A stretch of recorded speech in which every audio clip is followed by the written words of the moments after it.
அனைவருக்கும் வணக்கம். நான் உங்கள் திவ்யா.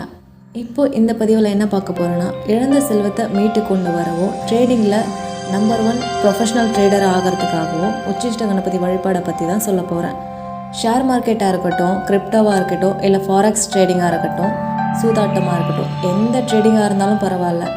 நீங்கள் அதில் லாஸஸ் பண்ணியிருக்கீங்களா, உங்கள் மொத்த சொத்தையும் அதில் இழந்துட்டிங்களா, இனிமேல் நீங்கள் கவலைப்பட தேவையில்லை. ஏன்னா நீங்கள் உச்சிஷ்ட கணபதி தீட்சை எடுத்து மந்திரத்தை சித்தி செய்த பிறகு அந்த மந்திரத்தை 108 அல்லது 1008 முறை ஜபித்துவிட்டு நீங்கள் ட்ரேடிங்கோ அல்லது சூதாட்டமோ எந்த ஒரு காரியம் செய்தாலும் அது மிகப்பெரிய வெற்றியும் லாபத்தையும் கொடுக்கும். ஏனென்றால் உச்சிஷ்ட கணபதி முக்காலத்தையும் உணர வைக்கக்கூடியவர். முக்காலம்னா என்ன? இறந்த காலம், நிகழ்காலம், எதிர்காலம்.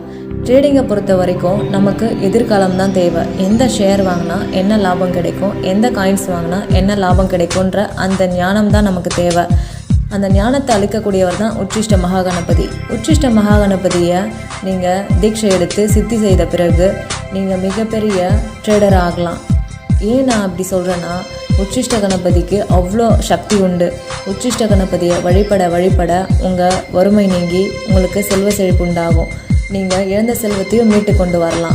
ட்ரேடிங்கை பொறுத்த வரைக்கும் சில பேர் தான் ட்ரேடிங்கில் வின் பண்ணி மிகப்பெரிய கோடீஸ்வரராக இருக்காங்க. ஆனால் பல பேர் லாஸ் பண்ணி நிற்கதியாக நின்றுட்டுருக்காங்க. இந்த நிலைமை மாறணும்னா உச்சிஷ்ட மகாகணபதியை முறையாக தீட்சை எடுத்து அவரோட மந்திரத்தை நீங்கள் ஜபிச்சு அந்த மந்திரத்தின் மூலமாக நீங்கள் முக்காலத்தையும் உணர்ந்து நீங்கள் ட்ரேடிங்கில் மிகப்பெரிய ஜாம்பவான் ஆகலாம், மிகப்பெரிய ப்ரொஃபஷ்னல் ட்ரேடர் ஆகலாம். இந்த பதிவை முழுமையாக கேட்ட அனைவருக்கும் மிக்க நன்றி.